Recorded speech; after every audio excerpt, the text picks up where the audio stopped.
ఈ సమయంలో ఒక వచ్చిన భాగమును మనము చదువుదాం. స్తోత్రం. చదవండి. ఆదికాండము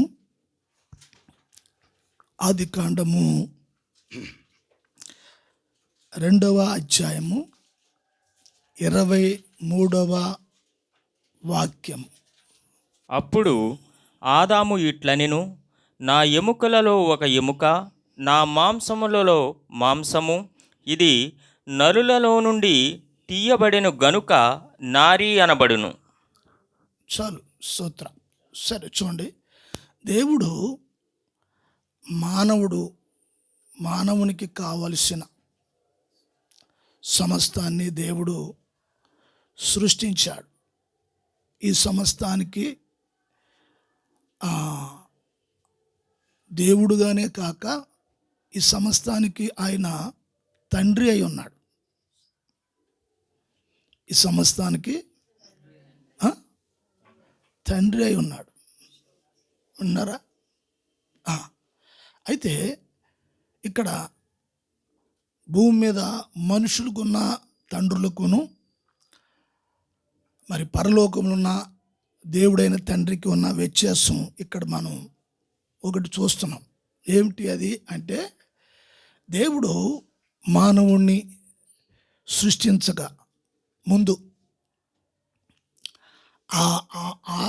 ఆయన కుమారుడికి కావలసినవన్నీ కూడా ఆయన సృష్టించేసి అన్ని సిద్ధపరిచేశారు.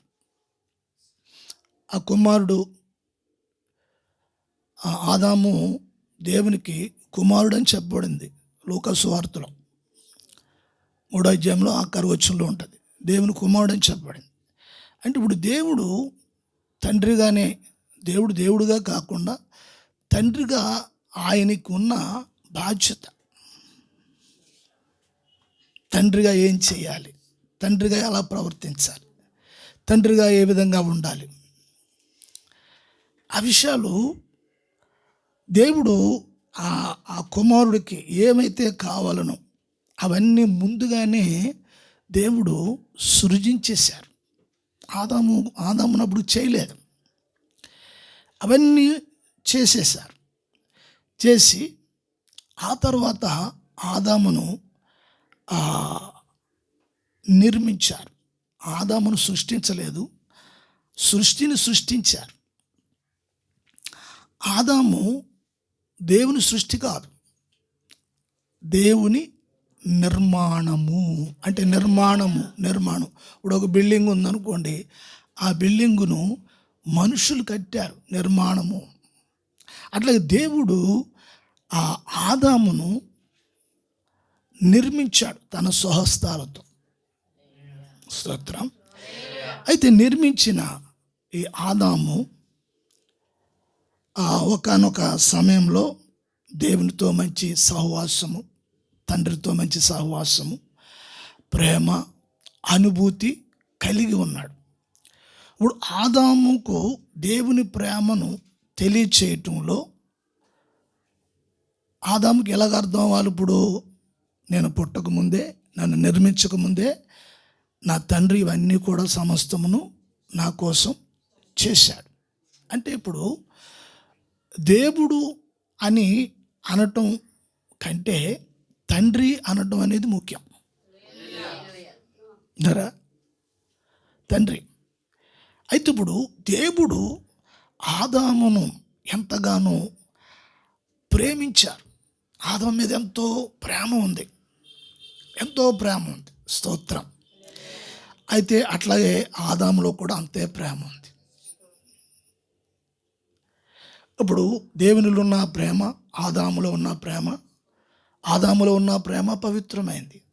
దేవునిలో ఉన్న ప్రేమ చెప్పాలి మీరు, పవిత్రమైంది. చూడండి, దేవుడు మానవుడిగా సృష్టించిన ఆదాములో పవిత్రమైన ప్రేమ ఉంది. అట్లాగే దేవుడైన యెహోవాలో పవిత్రమైన ప్రేమ ఉంది. అంటే తండ్రిగా ఆయన ప్రేమను కుమారుడికి పంచారు. అంటే పరస్పరం అంటే వారి ఇద్దరి మధ్యలో, ఆయనకి, ఆదాముకి, దేవునికి, వారిద్దరి మధ్యలో ఈ ప్రేమ అనేది సర్వే అవుతుంది. ఏమవుతుంది? ఈ ప్రేమ అనేది అది కొనసాగుతుంది. గమనించాలి. అయితే తండ్రి ఎంతో వాత్సల్యము కలిగి, ప్రేమ కలిగి ఆయన ఉన్నాడు. అదే ప్రేమ ఆదాములో ఉంది. ఆదాముతో దేవుడు మాట్లాడుతున్నప్పుడు ఆదాము దేవుడితో మాట్లాడుతున్నాడు, దేవుడు ఆదాముతో మాట్లాడుతున్నాడు. అంటే ఇప్పుడు ఇక్కడ చదివిన వాక్య భాగంలో చూచినప్పుడు దేవుడు ఆదాము ఒంటరిగా ఉండటము అని చూసి ఆదాముకి ఏం చేశారంటే ఒక తోడును ఆదాములోంచి తీసి, ఒక ఎముకను ఆదాముకు ఒక తోడుగా ఒక స్త్రీని చేశారు. చేసి ఆదాము యొద్దకు తీసుకొచ్చారు. ఎవరు? దేవుడు, అంటే తండ్రి. అంటే చూడండి, ఆదాము గురించి ఎన్నో ఆలోచనలు కలిగి ఉన్నాడు తండ్రి. దేవుడు ఇతనికి తోడు కావాలని, ఇతనికి అవసరం అని, ఇతనికి ఏం అవసరమో అనే విషయాలు తండ్రి అయిన దేవుడు ఇవన్నీ ఆలోచన చేస్తూ ఉన్నాడు. ఆ సమయంలో ఆ 23వ వచనంలో చెప్పబడిన మాట ఏమిటంటే, ఆ స్త్రీని ఎప్పుడైతే ఆదాము చూశాడో అప్పుడు ఆదాము అంటూ ఉన్నాడు, నా ఎముకలలో ఎముక, నా మాంసములలో మాంసము నాలో నుండి తీయబడింది కనుక ఈమె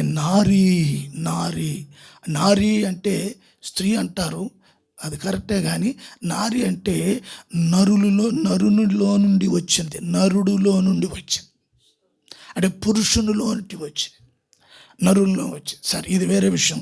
అయితే ఇక్కడ చూస్తున్నప్పుడు ఎప్పుడైతే ఆదాము ఈ మాట అన్నాడో అప్పుడు దేవునికి చాలా ఆనందమైపోయింది. ఏమైపోయింది? నా కుమారుడు నా ప్రేమను అర్థం చేసుకున్నాడు.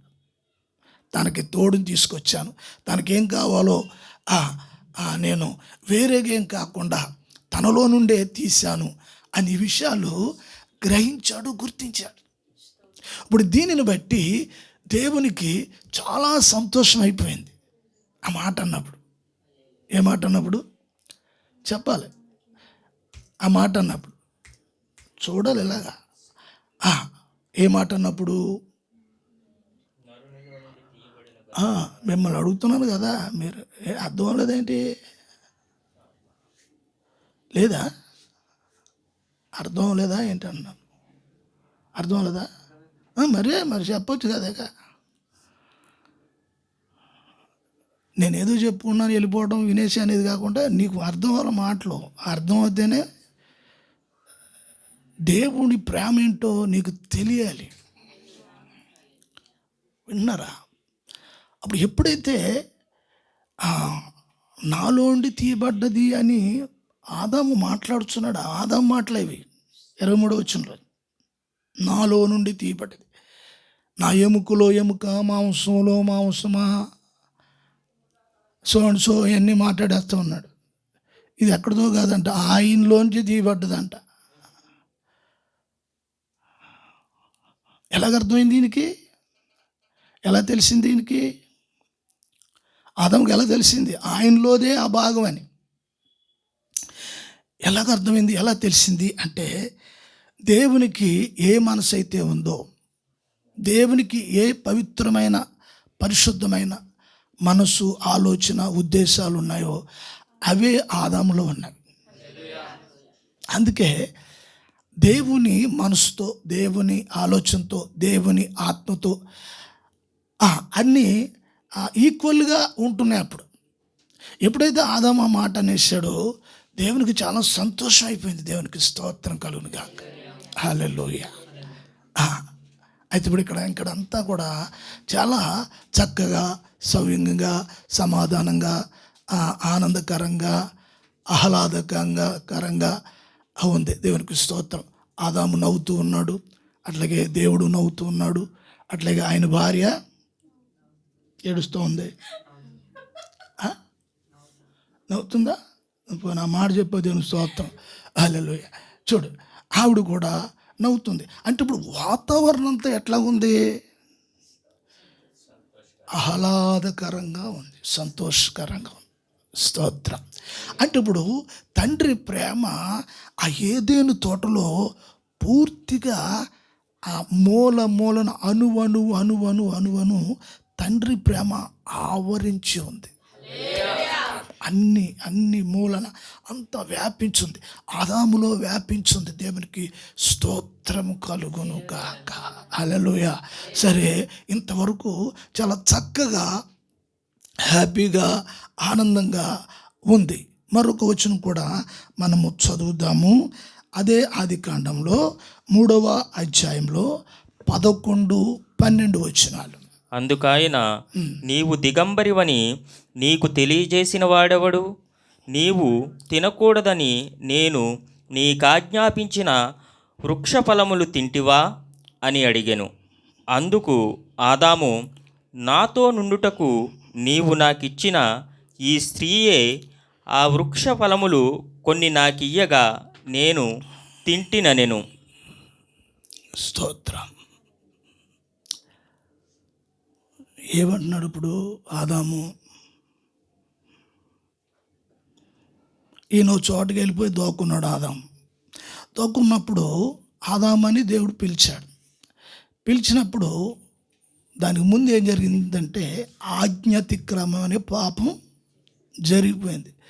దేవుని మాటను పక్కన పెట్టేశారు మొత్తం వీళ్ళు భార్యాభర్తలు. పక్కన పెట్టేశారు. అయితే ఇప్పుడు మనం ఇంతకుముందు చదివాము చూసారా? నా ఎముకలో ఎముక, మాంసంలో మాంసము, నాలో నుండి తీయబడింది, నాదే నాలోంచి వచ్చింది అని కవిత్వం అంతా చెప్పాడు కదా. అది ఎప్పుడంటే ఆజ్ఞ అతిక్రమం అనే పాపము జరగక ముందు. ఈ 3వ అధ్యాయంలో వచ్చేసేటప్పటికి దేవుని ఆజ్ఞను మీరిపోయి పాపం చేశారు. ఇప్పుడైతే పాపం ఎప్పుడైతే ఆదాము లోపలేకి వచ్చేసిందో ఇప్పుడు మాటలు ఎలా ఉన్నాయి? నీవు ఏమన్నా దేవుడిచ్చాడంట. ఇప్పుడు వీడికి ఏం సంబంధం లేదంట. మాటలు ఎలా మారిపోయినాయి? ఏంటి మా ఆవిడకి ఏమర్థమైంది? అంత ఆనందంగా నవ్వుతుంది ఆవిడ. సరే, అలాగే ఉండాలి ఆనందంగా. సరే, మంచిది. ఏంటి ఆలోచించాను ఒకసారి. ఏమంటున్నాడు? నీతో దిగంబరు అని చెప్పిన వాడు ఎవడరా అన్నాడు. అదో మాట. మరలా అన్నాడు, ఒకవేళ నేను తినవద్దన్నది ఏమన్నా తిన్నారా? చేసిన తప్పును మళ్ళా జ్ఞాపకం చేస్తున్నాడు. ఒకవేళ మర్చిపోయేమో ఆ పాపము తప్పు అంటే ఒప్పుకొని పశ్చాత్తాపం పడటానికి బదులుగా ఏమన్నాడు? నీవు నాకు ఇచ్చావు కదా, ఇప్పుడు తప్పంతా దేవుడిదే. తప్పంతా నేను పెద్ద ప్రతివ్రతను, నేను నెప్పత్తును, మన భాషలో నాలో ఏమీ లేవు, అంతా నువ్వు చేసిందే, అంతా నువ్వే చేసావు. ఏంటి అంటే ఎట్లాగా? పాపం ఎప్పుడైతే లోపలికి వచ్చిందో పశ్చాత్తాపానికి, పొరపాటు జరిగింది, తప్పు జరిగింది, దాని విషయంలో పశ్చాత్తాపడాలి. ఇది లెక్క కదా. పొరపాటు జరిగింది, తప్పు జరిగింది, ఆజ్ఞ అతిక్రమం, నీ మాట మీరేసాం, అద్దుమీరి ప్రవర్తించాం, అద్దుమీరి ఆలోచన చేసాం, అద్దుమీరి మాట తప్పి ప్రవర్తించాం. అందుకే మేము దిగంబరులుగా అయిపోయాం, మహిమ కోల్పోయింది అని ఈ విషయాలన్నీ గుర్తించి పశ్చాత్తాపానికి బదులు మాటలు ఎలా ఉన్నాయి? కన్నీరు కార్చవలసిన దానికి బదులు మాటలు ఎలాగున్నాయి? నీవు నాకు ఇచ్చావు. అక్కడికి ఆయన అన్నాడు 11వ వచనంలో, నాయనా ఒకవేళ నువ్వేమన్నా అది తినవద్దన్నది ఏమన్నా తిన్నావా? జ్ఞాపం చేశా.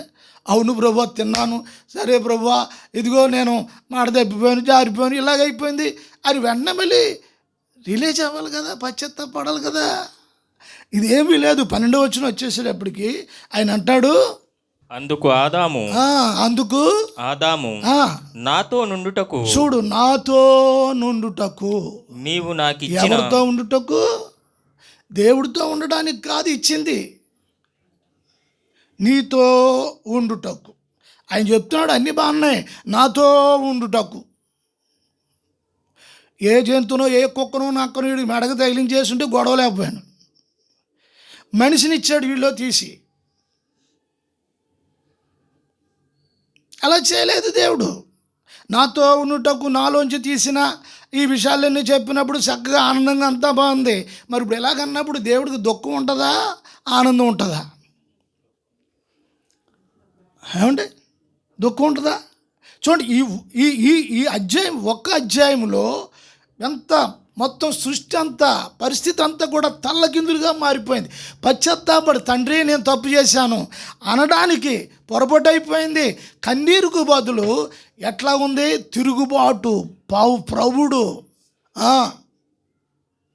ఈ రోజున ప్రపంచం అంతా కూడా ఇలాగే ఉంది, లోకం అంతా ఇలాగే ఉంది.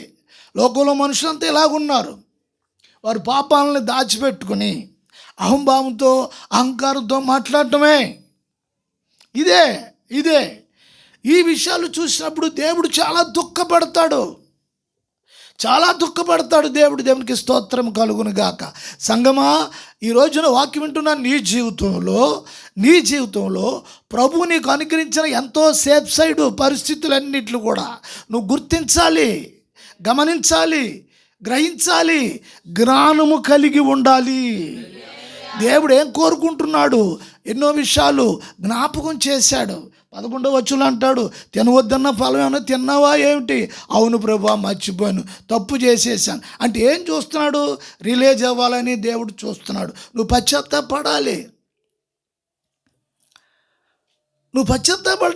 నీ తప్పు, నీ పొరపాటు, నీ పాపము, నీ పొరపాటు నువ్వు గుర్తించి నువ్వు ఒప్పుకొని నువ్వు పశ్చాత్తాపడాలని దేవుడు ఎదురు చూస్తున్నాడు.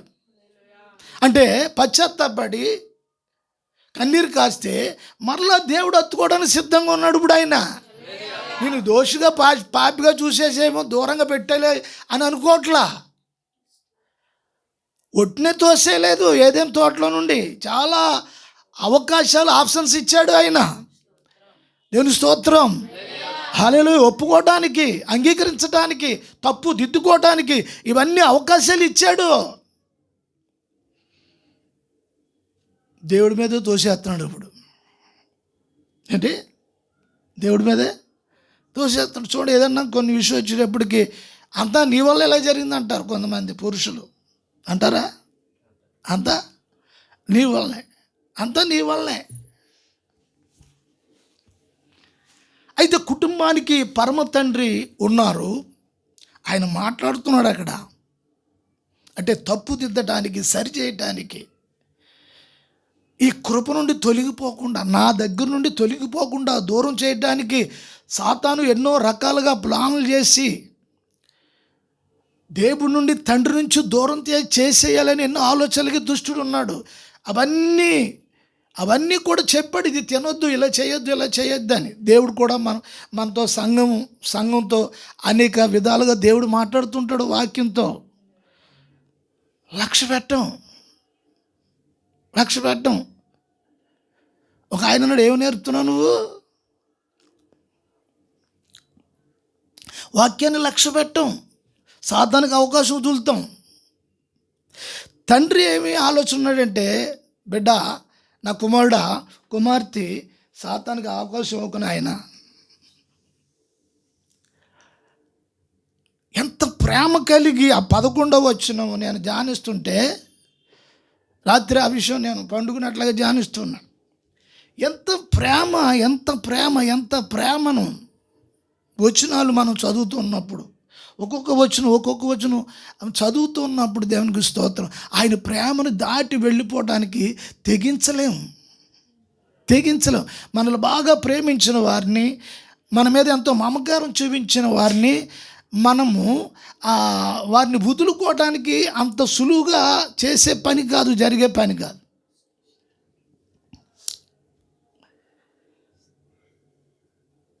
దేవుని ప్రేమ అది అర్థమైతే ప్రతి విషయంలో కూడా మనల్ని సేవ్ చేయటానికి దేవుడు అనుదినము కూడా మనల్ని చూస్తూ ఉంటాడు. సేవ్ చేయటానికి నీ తప్పును నువ్వు గ్రహించటానికి. దేవునికి స్తోత్రము కలుగును కాక. హల్లెలూయా. చదవండి మరొక వచనం కూడా చదువు. 12వ వచనం చదువు నాయనా. అందుకు ఆదాము నాతో నుండుటకు నీవు నాకిచ్చిన ఈ స్త్రీయే ఆ వృక్ష ఫలములు కొన్ని నాకియ్యగా నేను తింటినెను. ఆ స్త్రీయే అంటే ఇప్పుడు యథార్థత అనేది ఇక ఆదాములోంచి పోయింది. ఆ 2వ అధ్యాయంలో మనం చూసినప్పుడు ఎంత క్లీన్గా ఉంది మనసు, మైండ్ ఎంత ఫ్రెష్గా ఉంది, ఎంత పవిత్రంగా ఉంది, దేవుని మాటలతో ఏకీవించి కలిసి ఉన్నది. ఇక్కడ దేవుని మీదే నింద మోపే స్థితికి వచ్చిందంటే ఆదాము హృదయం చెడిపోయింది, ఆదాము మనసు చెడిపోయింది, ఆదాము ఆలోచన చెడిపోయింది, ఆదాము నాలుక ఎలా కావాలితే అలా తిరగడానికి ఇదైపోయింది. పశ్చాత్తాపానికి బదులు తిరుగుబాటు మాటల్లో. నీవు నాతో ఉండడానికి ఇచ్చిన ఈ స్త్రీ, ఆ మాటలో చూడండి ఎంత కుటిలత ఉంది, ఎంత గర్వం, ఎంత అహంకారం, ఎంత మూర్ఖత్వం. నాతో ఉండుటకు చెడిపోయిందని ఇచ్చాడా, పాడైపోయిందని ఇచ్చాడా, చెడగొట్టేదాన్ని ఇచ్చేశాడా? భర్తగా, కుటుంబానికి యజమానుడిగా దేవుడు ఆదాముని అడిగాడు. ఏం చేతంటే ఆదాము దేవుని పోలిక, అందుకే ఆదామును ప్రశ్నించాడు. నువ్వు తినవద్దన్నది ఏమైనా తిన్నావా? ఒకేలా తిన్నావా ఏంటి అని అడుగుతున్నాడు. అంటే అక్కడ కొంచెం ఆలోచించి అవును తిన్నాను అని ఓపికతో సమాధానం చెప్తే పరిస్థితి అంతా వేరేగా ఉండు. దేవునికి స్తోత్రం. ఇర్మియా గ్రంథంలో 8వ అధ్యాయంలో 6వ వచనం. నేను చెవియొగ్గి వారి మాటలు వినియున్నాను, పనికి మాలిన మాటలు వారాడుకొనుచున్నారు. నేనేమి చేతినని చెప్పి తన చెడుతనమును గూర్చి పశ్చాత్తాపపడువాడొకడునూ లేకపోయెను. చూడండి ఈ మాట, దేవుడు అంటున్నాడు వారి మాటలు నేను చెవియొగ్గి అంటారా. బాగా గమనించాలి, నువ్వే మాట మాట్లాడుతున్నా ఆయన వింటున్నాడు అనే సంగతి నీకు ఎరగాలి. నీ మనసు సరిగ్గా లేకపోతే ఆయన నీలాటాడు నీలాడిదాని అనుకుంటావు. ఆయన చెవియొగ్గి నీ మాటలు వింటున్నాడు. ఆ మాటలు ఏం మాటలంట? ఏ మాటలు పనికొచ్చాయా? పనికొచ్చే మాటలేనా? కుటుంబానికి పనికొచ్చే మాటల, నీ జీవితానికి పనికొచ్చే మాటల, సంఘానికి పనికొచ్చే మాటల, ఒక వ్యక్తి జీవితానికి పనికొచ్చే మాటల? ఆ మాటలకు పెట్టిన పేరేం పేరు? ఆలోచించండి సంఘం. నీ మాటలు వింటున్నాడు, ఆ మాటలు పనికొచ్చే మాటలేమో వింటున్నాడు, పనికి మాని మాటలు కూడా ఆయన వింటున్నాడు చెవియొగ్గి. ఏంటట? పశ్చాత్తాపడటం అనేది ఎంత దుఃఖకరం. ఈరోజు లోకం అంతా అట్లాగే ఉంది, సంఘంలో కూడా చాలామంది పరిస్థితి అట్లాగే ఉంది. వారు చేసిన దానికి పశ్చాత్తాపానికి బదులు కన్నీరు. ఇప్పుడు కన్నీరు పోయింది, ఇప్పుడు కన్నీరు ప్రార్థన లేవు, ఇప్పుడు కన్నీరు రావట్లేదు. ఇంకా ఏం చేద్దంటే వాక్యం వినేసి సీనియర్లు అయిపోయారు చాలామంది. ఇప్పుడు వాళ్ళకు చెప్పాలి, ఎలాగ చెప్పాలి, నువ్వు చెప్పు నేను చెప్పు అన్ని చెప్పులు అయిపోతున్నాయి. ఇప్పుడు ఎవరికి కన్నీరు రావట్లేదు, అందరూ ప్రొఫెసర్స్ అయిపోయారు. ఇప్పుడు అందరూ ప్రొఫెసర్స్ అయిపోయారు.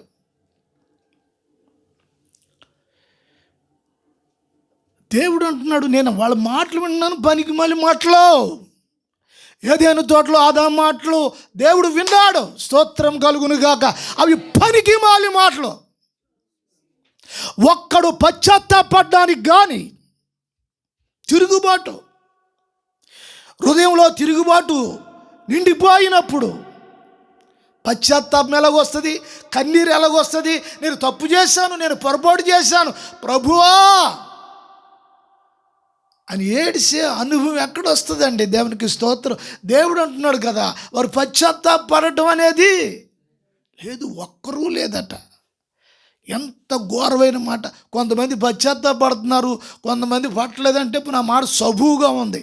ఒక్కడూ లేడట. దేవునికి స్తోత్రం కలుగును గాక. ఇప్పుడు ఈ సంఘములో ఈ రోజున ఇటువంటి స్థితి గల వారు చూసుకోవటం అనేది మంచిది. దేవునికి స్తోత్రం కలుగును గాక. ప్రవక్త ద్వారా, ఇర్మియా ప్రవక్త ద్వారా దేవుడు మాట్లాడుతున్నారు. ఇర్మియా, నేను వాళ్ళ మాటలు వింటున్నాను.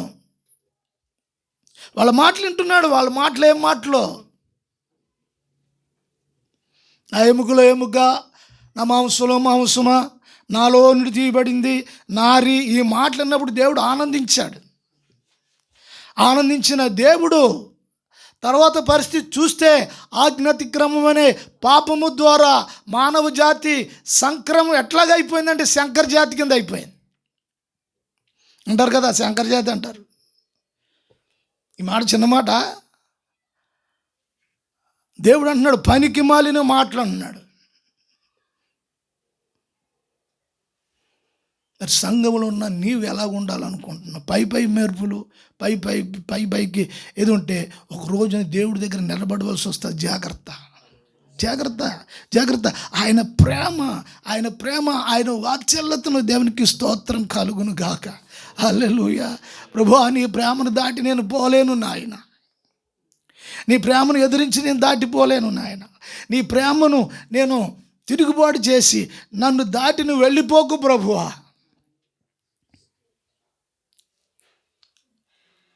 ఆయన ప్రేమ, ఆయన వాత్సల్యత మనము గుర్తిస్తే దేవునికి స్తోత్రం కలుగును గాక. హల్లెలూయా, హల్లెలూయా, హల్లెలూయా. నీ ప్రేమే నన్ను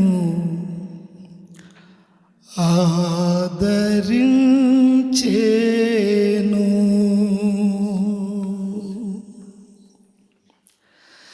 సమయోచితమైన నీ కృపయే నన్ను దాచి కాపాడెను. నీ కృపయే దాచి కాపాడెను. నీ ప్రేమే నన్ను ఆదరించేను, నీ ప్రేమే నన్ను ఆదరించేను.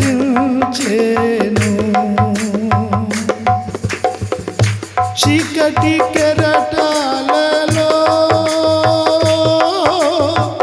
కృంగిన వేళలో,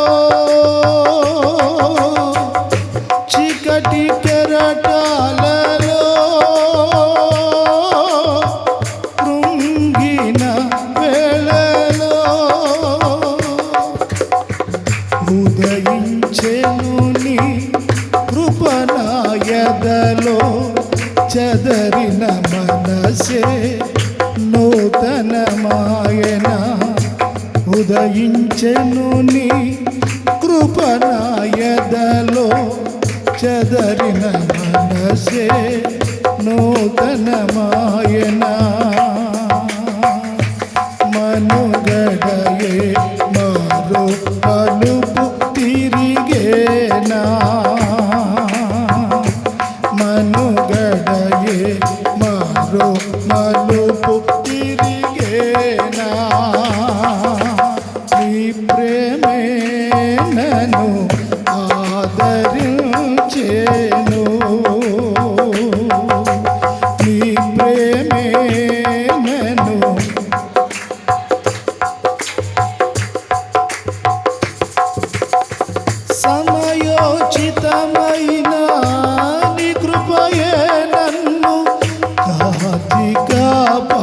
పాడెను నీ కృపయే దాచి కాపాడెను సమయోచితమైన నీ కృపయే నన్ను దాచి కాపాడెను నీ కృపయే దాచి కాపాడెను సమయోచితమైన దాచి కాపాడెను నీ కృపయే దాచి కాపాడెను నీ ప్రేమే నన్ను ఆదరించెను నీ ప్రేమే నన్ను ఆదరించెను.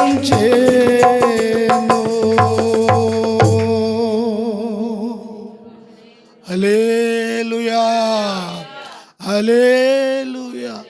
నేను వారి మాటలు వింటూ ఉన్నాను. వారి మాటలు విని వారి మాటలను సహిస్తూ ఉన్నాను, భరిస్తూ ఉన్నాను. దేవునికి స్తోత్రము కలుగును గాక. హల్లెలూయా హల్లెలూయా. అదే యిర్మీయా విలాప వాక్యములు గ్రంథంలో దేవుడు యిర్మీయా రాసిన ఆలోచన ప్రతిదీ ఆయన తెలియచేస్తున్నాడు. విలాప వాక్యముల్లో 3వ అధ్యాయము, విలాప వాక్యములు 3వ అధ్యాయంలో 22వ వచనము, 23వ వచనం.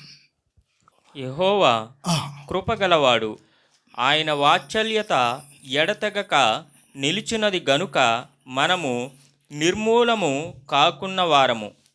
అనుదినము నూతనముగా ఆయనకు వాత్సల్యము పుట్టుచున్నది. నీవు ఎంతైనా నమ్మదగిన వాడవు. స్తోత్రం.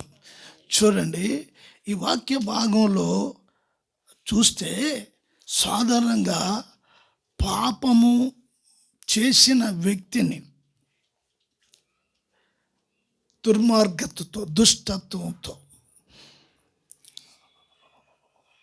చెడిపోయి పతనమైపోయే స్థితిలో ఉన్న మనుషులను దేవుడు వాస్తవానికి ఆ పాపములో ఉన్న ఆ వ్యక్తిని అసలు ఇక నిర్మూలన చేసేయాలి. మొన్న ఈ మధ్యన ఒక సహోదరుడు నాతో అన్నాడు, ఆయన క్రైస్తవుడే,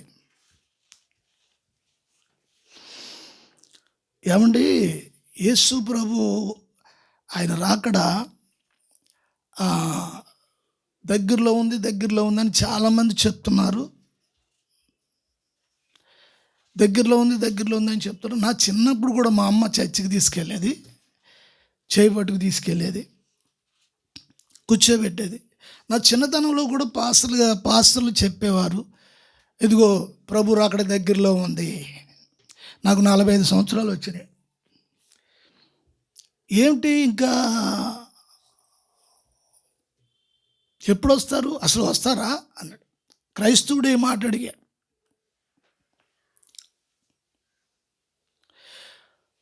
ఇప్పుడు ఆయన ఎందుకు ఆలస్యం చేస్తున్నారు అని అంటే, దేవునికి స్తోత్రం. ఇప్పుడు వీళ్ళందరూ ఆయన వచ్చేస్తే రక్షణ పొందకుండా, పాపాలు ఒప్పుకోకుండా, పరిస్థితులను చక్కబెట్టుకోకుండా, జీవితాలు దిద్దుకోకుండా అలాగే ఉంటే వాళ్ళు నాశనం అయిపోయి నరకానికి రావాల్సి వస్తుంది వాళ్ళంతా. అందుకు దేవుడు ఏం చేస్తున్నాడు, ఆయన ఆలస్యం చేస్తున్నాడు. ఇప్పుడు ఆలస్యం చేయడానికి కారణం ఏంటి? దేవుడు ఎందుకు ఆ 22వ వచనంలో చెప్తున్నాడు, దేవుడు మాట్లాడుతున్నాడు స్వయంగా. యెహోవా కృపగలవాడు. చూడండి, దేవుడు కృప కలిగిన వాడు. ఆయన ప్రేమకి ఎన్నో వర్ణాతీతమైన మాటలు ఉన్నాయి. కృప అంటే ప్రేమ.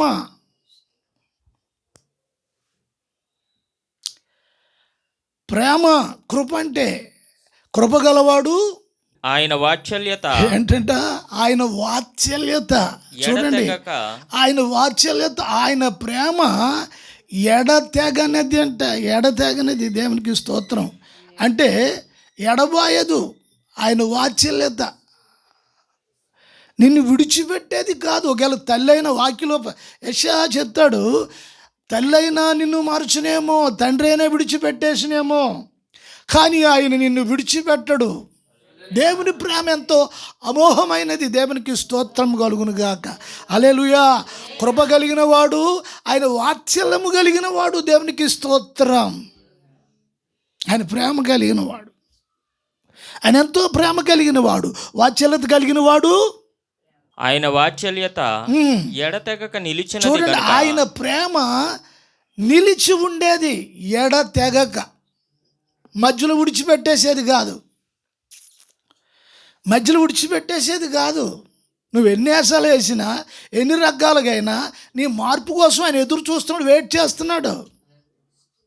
నీ వేషాలను బట్టి నీ నిర్మూలం చేయలేదు. అక్కడ ఉందన్నమాట. నిర్మూలం అంటే నాశనం. కనుక నీకు రావలసిన పనిష్మెంట్, శిక్ష అది వస్తే నిన్ను నిర్మూలం చేసేయాలి. వాస్తవానికి చూస్తే అది ఎడతెగని వాత్సల్యము. గనుక మనము నిర్మూలము కాకుండా, చూడండి, మనం నాశనం కాకుండా ఎట్లాగున్నాం. ఏమనిపిస్తుంది? ఏం చేసినా పర్లేదు, దేవుడు కళ్ళు మూసుకున్నాడు, ఎలా ఉన్నాడో లేదో చూస్తున్నాడో ఏమో లేదు మనకి. ఇర్మియా అంటున్నాడు, నేను వింటున్నాను, నీ నోటితో మాట్లాడి మాటలు ఆయనకు చెవులు ఉన్నాయి, వింటున్నాడు ఆయన వాత్సల్యం కలిగిన వాడు. దేవునికి స్తోత్రం కలుగును గాక. మనము నిర్మూలము కాక, నిర్మూలం అంటే తెలుసా? నాశనం కాక. నిర్మూలము కాకున్న వారము అనుదినము కావాలి, కానీ కాలేదు. అదవుతుందా? ఎందుకు? ఆయనకు వాత్సల్యత ఉంది, ప్రేమ ఉంది, ఎడతెగని ప్రేమ ఉంది. ఎడతెగని ప్రేమ ఎప్పుడు అర్థమవుతుంది? ఎప్పుడు అర్థం అవ్వాలి? ఎడతెగని ప్రేమ, నిర్మూలము కాక అనుదినము. ఇలా చూడండి, ఈ మాటలు బాగా జ్ఞాపకం పెట్టుకోవాలి మీరు. ఎడతెగని ప్రేమ. ఇప్పుడు అనుదినము. ఎప్పుడంటే అనుదినం అంటే ప్రతిరోజును. నీ జీవితంలో నీకు 75 సంవత్సరాలు ఆయుష్ ఇచ్చాడు, 60 ఇచ్చాడు, 40 ఇచ్చాడు, 50 ఇచ్చాడు. నీ జీవితంలో ప్రతిరోజు నీ మీద కొత్తగా ప్రేమ పుడుతుందంట ఆయనకి. ఏ ఉద్ధారకం చేసేస్తున్నామని? కొత్తగా లవ్ పుట్టేయడానికి ఏం చేసేస్తున్నామని ప్రేమ పుట్టేస్తుంది ఆయనకి. చదువుతావా మాట? నూతనముగా. ఏంటట? నూతనముగా. అనుదినము, ప్రతిరోజు క్రొత్తగా, నూతనముగా ఆయనకు వాత్సల్యత, ఆయనకు ప్రేమ పుట్టుచున్నది. నీకేం పుడుతుంది? ఆయనకి ప్రేమ పుడుతుంది ప్రతిరోజు నీ మీద. మరి నీకేం పుడుతుంది? నిన్ను ప్రేమించేవాడు, నిన్ను సహించేవాడు, నిన్ను భరించేవాడు, నిన్ను ఓర్చుకునేవాడు, నీకంటూ నీ ప్రభు ఉన్నారనే సంగతి నీకు జ్ఞాపకం ఉండాలి. సహోదరులారా, ఈ మాటలు హృదయాన్ని పిండేయట్లేదా? మనసుని పిండేయట్లేదా? మనసుని పిండేయట్లేదా? దేవునికి స్తోత్రం కలుగును గాక. ఆరాధనలో కూర్చున్న ప్రియ సహోదరులారా, లేఖనాలు మనతో మాట్లాడుతున్న సమయంలో ఆయన ఉనికిని, ఆయన ప్రేమను, ఆయన వాత్సల్యమును చూడండి. ఈ మాట ఎలా ఉంది? అనుదినము ప్రతిరోజు నీ మీద కొత్తగా ప్రేమ పుడుతుందట. కొంతమంది అంటారు, కొంతమంది దేవుని స్తోత్రం, ఆ పెళ్ళైన కొత్తలో ప్రేమ పెరిగిపోతుంది. పెళ్ళైన కొత్తలో ప్రేమ పెరిగిపోతుంది. ఏం పట్టుకొచ్చేస్తాడు? పెళ్ళైన కొత్తలో ఏం పట్టుకొచ్చేస్తాడు? మీకు ఎవరికి పెళ్ళి అవ్వలేదా? పెళ్ళైన కొత్తలో అవి పట్టుకొచ్చేస్తాడు, ఈ పట్టుకొచ్చేస్తాడు. బండిలో ఉంటాయి, వాళ్ళ పెట్రోల్ ట్యాంక్ మీద ఉన్న కవర్లో ఉంటాయి, చేతులు ఉంటాయి, అన్నీ ఉంటాయి. అదే స్తోత్రం. ఆ? కొద్ది రోజులు పోయిన తర్వాత ఖాళీ చేతులు ఖాళీ కాళ్ళు వస్తాయి. కారణం ఏమైపోయింది? ఆ డ్యూటీకి వెళ్ళి బాక్స్ బ్యాగ్ కట్టుకొచ్చేప్పటికి బ్యాగ్ చూసేటప్పటికి తినేసిన ఎంగిలి బ్లాక్స్ ఉంటుంది, దాంట్లో పచ్చిమిరప తొక్కలు, ములక్కాళ్ళ పిప్పు, మళ్ళీ అవి బయట పాడి ఇంటికి కొట్టుకొస్తాయి. ఆవిడే కొడుకోవాలి. చూడు, నీ ప్రభువుని గురించి వాక్యము ఆయన మాట్లాడుచున్న మాట దేవుని స్తోత్రం. నేను ముగిస్తాను. ఆయన మాట్లాడుచున్న మాట అనుదినము అంటే నీలో ప్రేమ ఉత్పత్తి అవుతుంది, నీలో ప్రేమ పెరుగుతుంది అని దాన్ని బట్టి ఆయనకి ప్రేమ పెరుగుతుందా? నీ అవిధేయత బట్టి ఆయనకి జాలి కలుగుతుంది. జాలిగా చూస్తున్నాడు నీ వైపు. నూతనంగా ఆయనకి ప్రేమ పుడుతూ ఉంది. దేవునికి స్తోత్రం కలుగునుగా. వాస్తవానికి కోపం రావాలి, చిరాకు రావాలి, అసహ్యం రావాలి. ఆయన అనుదినము ఎలా చూడండి, ఆయన ప్రేమ ఎంత గొప్పది. ఆయన ప్రేమ నిన్ను దాస్తుంది ఆయన ప్రేమ. ఆయన ప్రేమించాడు, నిన్ను ఎవరు ప్రేమించగలరు? లోకంలో ఏ మనుషులు నిన్ను ప్రేమించలేరు. ఆయన ప్రేమించినట్లు లోకంలో ఎవ్వరూ ప్రేమించలేరు. ఆయన ప్రేమించినట్టు అనుదినము వాత్సల్యత ఆయన నూతనంగా పుడుతుంది. చదువు నాయన చదువు. అనుదినము నూతనముగా ఆయనకు వాత్సల్యత పుట్టుచున్నది.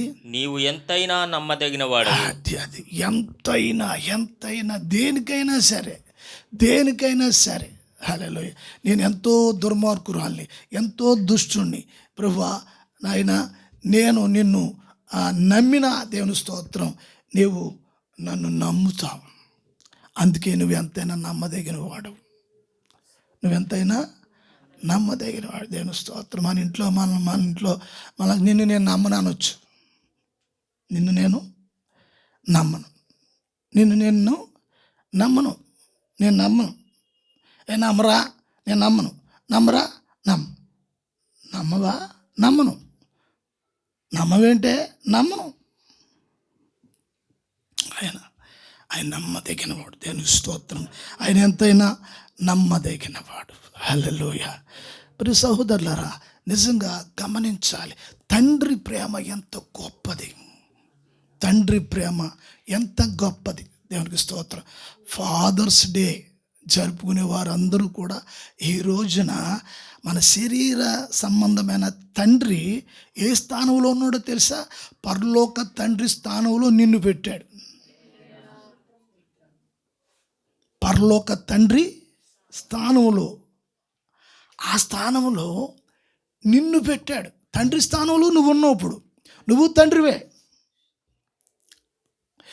తండ్రివే అయినా నీ తండ్రి నీ విషయంలో ఉన్న ధర్మాన్ని, క్రమాన్ని తప్పకుండా ఆ వాత్సల్యాన్ని నీ మీద చూపిస్తూ ఉన్నాడు. భూమి మీద తండ్రులు ఆ వాత్సల్యాన్ని చూపించలేకపోవచ్చు, ఆ ధీటికి సరిపోలేకపోవచ్చు మనుషులుగా ఉన్న తండ్రులు. కానీ నీ మన పరమ తండ్రి దేవునికి స్తోత్రం, ఆయన అనుదినము మన మీద ప్రేమ పెంచుకుంటూనే ఉన్నాడు. ఇప్పుడు నీలో పవిత్రత, పరిశుద్ధత, విశ్వాసము, నిజాయితీ, నిలకడగా ఆయన ప్రేమలో నిలిచి ఉండటానికి నువ్వెంత ప్రయాసపడాలి. దేవునికి స్తోత్రం కలుగును గాక. హల్లెలూయా. ఆఖరికి ఒక మాట చదివి నేను ముగిస్తాను. చదవండి. 2 తిమోతి పత్రిక 3వ అధ్యాయము 16-17 వచనాలు. దైవజనుడు సన్నద్ధుడై ప్రతి సత్కార్యమునకు పూర్ణముగా సిద్ధపడి ఉండునట్లు దైవావేశముల వలన కలిగిన ప్రతి లేఖనము ఉపదేశించుటకును, ఖండించుటకును, తప్పు దిద్దుటకును, నీతి యందు శిక్ష చేయుటకును ప్రయోజనకరమై ఉన్నది. పౌలు తిమోతికి ఈ 2వ పత్రిక రాసి ఆయన ఏమన్నాడంటే, దేవుని స్తోత్రం, ఆ తిమోతి సంఘమును నీవు వాక్యము చెప్పడానికి, సంఘములో ఉన్న వారికి ఉపదేశించటానికి నీవు దైవావేశము గలవాడవై ఉండాలి. దైవావేశం అంటే, ఆవేశం అంటే కోపంతో కూడిన, చూడండి, కోపం వచ్చేస్తే కాలు పిల్ల గిడి తిరిగేటువంటి తిరిగేది అది కాదు. దైవావేశం అంటే పరిశుద్ధాత్మ యొక్క శక్తి. దైవజనుడు ఆ లేఖనాలను వివరించడానికి సన్నద్ధుడై ఉండాలి, సమర్థుడై ఉండాలి, పరిపూర్ణంగా సిద్ధపడి ఉండాలి. దేవునికి స్తోత్రము కలుగునుగాక. లేఖనాలను వివరించడానికి దైవజనుడు సన్నద్ధుడై ఉండాలి, సామర్థ్యం కలిగి ఉండాలి. ఆ సామర్థ్యము దేవుడే ఆ దైవ సేవకుడికి ఇస్తాడు. దేవునికి స్తోత్రము కలుగునుగాక. దేవుని సేవ కొరకు ప్రతిష్ఠ చేసుకుని సంఘ దర్శనము పిలుపు పట్టి సేవకుడు మాట్లాడుతున్న సమయంలో అప్పగించిన ఆత్మల కొరకు సంసిద్ధుడై, సంపూర్ణంగా మాట్లాడడానికి సంసిద్ధుడై ఉండాలి. తప్పు దిద్దుటకు, నీతి జరిగించుటకు, శిక్షావిధి విధించుటకు దేవునికి స్తోత్రము కలుగునుగాక. 16వ వచనం, దైవజనుడు సన్నద్ధుడై ప్రతి సత్కార్యమును, చూడండి, ప్రతి సత్కార్యము సంఘములో ఉన్న ప్రతి ఒక్క వ్యక్తి సత్కార్యము చేయటానికి సిద్ధమై ఉండాలి. సంఘంలో ఉన్న కుటుంబాల్లో మంచి క్రియలు, మంచి కార్యాలు జరగాలి. పిల్లల్లో కానీ, భర్తలో కానీ, భార్యలో కానీ, సంఘంలో కానీ, సమాజంలో కానీ, దేవుని పిల్లలు, దేవుని కుటుంబంలో ఉన్న విశ్వాసులు సన్నద్ధుడై సత్కార్యములకు పూర్ణముగా సిద్ధపడి ఉండినట్లు. చూడండి, మంచి కార్యములు చేయటానికి సంఘము సిద్ధపడి ఉండాలి ఎప్పుడు కూడా. విశ్వాసులు, హల్లెలూయా. తండ్రి పరిశుద్ధాత్మ సంఘం మీద కుమ్మరించారు. పరిశుద్ధాత్మ ద్వారా సంఘంలో ఉన్న ప్రతి ఒక్క వ్యక్తి మంచి కార్యములు. అయితే సంఘానికి ఉండవలసిన లక్షణం ఏంటంటే, నేను చేసేది మంచా చెడా, నేను మాట్లాడేది మంచా చెడా, ఉపదేశము పొందుతున్నాను, పరిశుద్ధాత్మ బోధ పొందుతున్నాను, సంఘంలో పరిశుద్ధాత్మ పనిచేస్తూ ఉన్నారు, లేఖనాలు వివరిస్తున్నాడు, నన్ను కాపాడుతున్నాడు, నన్ను పోషిస్తూ ఉన్నాడు, ఈ జ్ఞానము కలిగి ఉన్న వారై ఉండాలి. హల్లెలూయా. దైవావేశము వలన కలిగిన ప్రతి లేఖన భాగము, దేవునికి స్తోత్రం, పరిశుద్ధ గ్రంథములో ఉన్న పుస్తకాలన్నిటిని, ప్రతి లేఖనములను ఉపదేశించుటకును, చూడండి, ప్రతి లేఖనములను ఉపదేశించుటకును, ఖండించుటకును, ప్రతి లేఖనము ద్వారా సంఘాన్ని ఉపదేశించుటకు, ఉపదేశంలో నడిపించుటకు, తప్పు దిద్దుటకు, ఖండించుటకు. ఏం చేయాలి? ఖండించుటకు. ఇలా గద్దిస్తే సంఘానికి రారేమో, మళ్ళీ నాకు బాగుండదేమో. ఏమీ కాదు. దేవునికి స్తోత్రం కలుగును గాక. దేవుడు నిన్ను నిర్మూలము చేయకుండా ఉండటానికి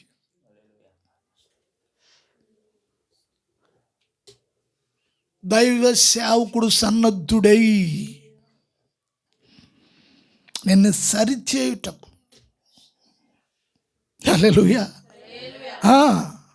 తప్పు దిద్దుటకును, ఏటట తప్పు దిద్దుటకును. దేవునికి స్తోత్ర. సంఘంలో వాక్యం పరిశుద్ధాత్మ మాట్లాడుతున్నప్పుడు నిన్ను నువ్వు సరి చేసుకోవటానికి ఒక అవకాశం దేవుడిస్తాడు. అంటే మాటికి తప్పు చేయటానికి కాదు, ఒకసారి చేశావు, దేవునికి స్తోత్రం, దేవుడు క్షమిస్తాడు, వాక్యం ద్వారా హెచ్చరిస్తాడు, సరి చేసుకుని తప్పు దిద్దుకోవటానికి. తప్పు దిద్దుకొనుటకును నీతి యందు నీవు తప్పు ఎలా దిద్దుకుంటావు? వాక్యము, లేఖనాలు, పరిశుద్ధాత్మ దేవుడు వివరించి నీ ఎదుట పెట్టుతున్నప్పుడు, అవును నేను తప్పులోనే ఉన్నాను, తప్పులోనే జీవిస్తాను, తప్పు చేస్తూనే ఉన్నాను, దిద్దుకోవట్లేదు, దిద్దుకోవాలి. ఏం చేయాలి? దిద్దుకోవాలి. దేవునికి స్తోత్రం కలుగును గాక.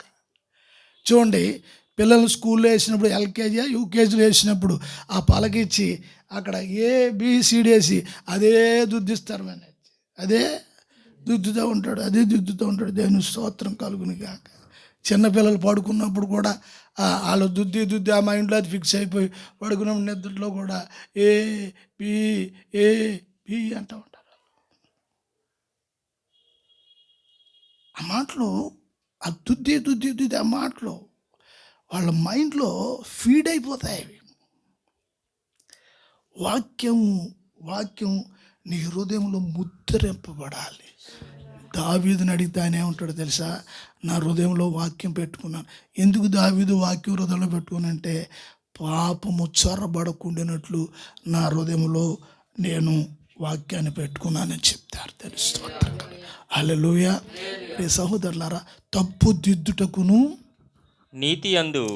నీతి యందు శిక్ష చేయుటకును ప్రయోజనకరమై ఉన్నది. నిన్ను వాక్యములో నుండి శిక్ష నీ మీదకి వస్తుందని తప్పు దిద్దటం అంటే అది నీ జీవితానికి ప్రయోజనకరం. ఇది ప్రయోజనం అంటే తెలుసా? ఎంతమందికి తెలుసు? ఏం మాట్లాడలేదు. ప్రయోజనం అంటే ఎంతమందికి తెలుసు?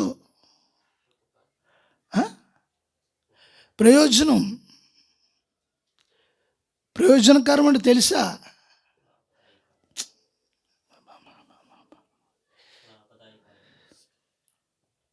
ఏమ్మా, ప్రయోజనం అంటే తెలుసా?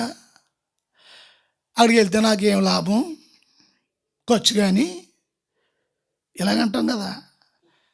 అంటే లాభం వస్తే వెళ్తాం, అది ప్రయోజనం అంటే. ఇక్కడ తప్పు దిద్దుటానికి, సరి చేసుకోవటానికి, ఇవి నీ జీవితంలో దైవజనుడు మాట్లాడుతున్న ప్రతి మాటను బట్టి నీకు ప్రయోజనకరము. ఈ మాటలో వెండి లేకపోయినా, డబ్బు లేకపోయినా, ధనం లేకపోయినా నువ్వు చెడిపోవు.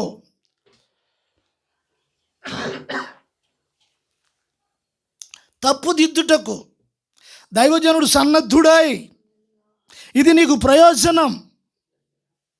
శిక్ష విధి చేయుటకు, దిద్దుకొనుటకు దేవునికి స్తోత్రం. దైవ సేవకుడు పూర్ణంగా సిద్ధపడి ఉండాలి. లేఖనాలు వివరించడానికి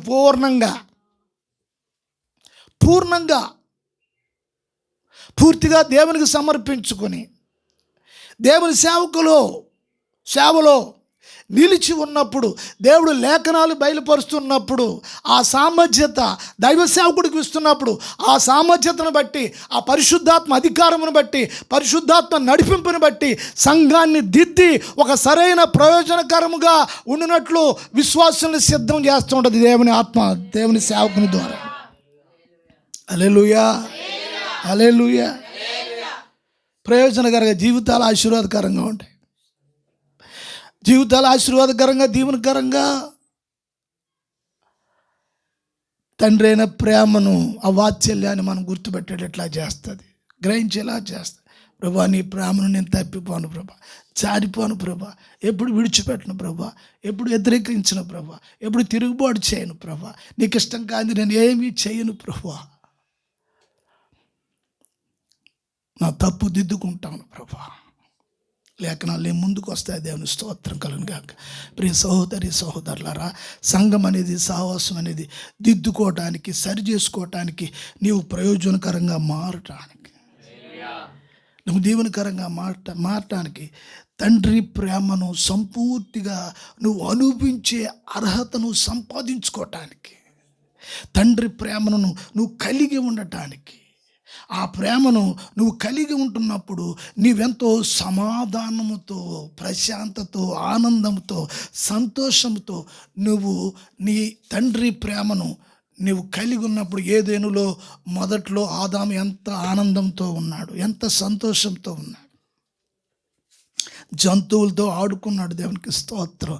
ప్రతి జంతువు వస్తుంటే దానికి పేరు పెట్టి పంపించాడు. ఎంతో మైండ్ చాలా పీసప్గా ఉంది, ఆనందంగా ఉంది. దేవుని స్తోత్రం. ముఖంలో తేజస్సు, ముఖంలో ఆ పెదాల మీద నవ్వు, ఆనందం, సంతోషం. దేవుని స్తోత్రం. సంఘంలో అట్లాగా ప్రతి ఒక్క వ్యక్తి జీవితంలో ఆ వాత్సల్యతను కలిగి ఉండేటట్లుగా పరిశుద్ధాత్మ మనతో మాట్లాడుతూ ఉన్నారు. హల్లెలూయా. ఆ విధంగా మిమ్మల్ని అందరినీ, సంఘాన్ని ప్రభువు దీవించి ఆశీర్వదించునుగాక. ఆమేన్. అందరి సమయంలో మనము మరి వాక్యం బట్టి ప్రార్థన చేద్దాము. దేవా నీకు స్తోత్రములు. కల్వరిలో ప్రభువా ఆ ప్రేమను పూర్తిగా మా మీద కప్పావు నాయనా, నీకు స్తోత్రం. నిర్మూలమైపోవలసిన బ్రతుకులను ప్రభువా నాయనా నిలకడగా ఉండినట్లు మా మీద అనుదినము నీ ప్రేమను పుట్టుచున్నది అని అయ్యా మీరు మాట్లాడిన ప్రతి మాటను బట్టి మీ ప్రేమే మా అపరాధములను నాయన, మా దోషములను ప్రభువా తండ్రి, ఆ ప్రేమను బట్టి మీరు భరించి సహించుకుని ఓచుకుని దీర్ఘశాంతముతో నాయనా మీరు ఎదురు చూచుచున్నారు. నీ వాత్సల్యత ఎంత ఘనమైనది. నీవు నమ్మదగిన దేవుడవు, నమ్మదగిన నా తండ్రి, మా తండ్రి, మా తండ్రి, మా తండ్రి, మా తండ్రి, మా తండ్రి. అయ్యా మమ్మల్ని ప్రేమించే తండ్రివి నీవు, మా మీద జాలి చూపే తండ్రివి నీవు, మా మీద కృప చూపే తండ్రివి నీవు, మమ్మల్ని కరుణించే తండ్రివి నీవు, మమ్మల్ని ఓర్చుకునే తండ్రివి నీవు, మమ్మల్ని పోషించే తండ్రివి నీవు. యేసు మీకు స్తోత్రం. మమ్మల్ని భరించే తండ్రివి నాయనా, మీకు స్తోత్రములు, స్తోత్రములు, స్తోత్రములు, స్తోత్రములు. పరిశుద్ధుడైన మా పరమ తండ్రి, ఈ పునరుద్ధాన ఆరాధనలో ప్రభా సంఘమును మీరు దర్శించినందుకే స్తోత్రములు చెల్లిస్తూ ఉన్నాము తండ్రి. సంఘమును నాటికి నీ ప్రేమ యొక్క స్వరూపంలోనికి వారిని మీరు నడిపించండి.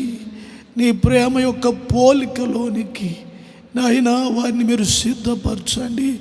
వారిని దుష్టుని చేతికి దొరకకుండినట్లుగా కుటుంబాలను కాపాడండి నాయన. బిడ్డలను నాయన మీరు భద్రపరచమని ప్రార్థన చేస్తూ ఉన్నాను. వారు చేసిన పొరపాటులు బట్టి మన్నించండి, క్షమించమని, మీరు హక్కును చేర్చుకోమని, మీ సంఘములో దాయమని, మీ శిలువ రక్తము నాయన శిరస్సు నుండి అరికాలు వరకు వారి మీద ఉంచమని, నీ కృప కింద వారిని కాపాడమని, బలపరచమని, దీవించమని యేసు నామమున ప్రార్థిస్తున్నాము తండ్రి. మన తండ్రి అయిన దేవుని ప్రేమ, కుమారుడైన యేసు క్రీస్తు కృప, పరిశుద్ధాత్మ అన్యోన్య సహవాసము, సమాధానం లోకంలో ఉన్న పరిశుద్ధులకును కూడి ఉన్న సంఘమునకును సదాకాలము తోడై నడిపించునుగాక. యేసు రక్తమే ప్రభేసు రక్తం, యేసు నామమునకు సంపూర్ణ పాది కార్యముల గంధ నాశం కలుగునుగాక. Amen, amen, amen. Praise the lord. అందరికీ వందనాలు. ప్రభు మిమ్మల్ని దీవించునుగాక, ఆశీర్వదించునుగాక. ఆమేన్.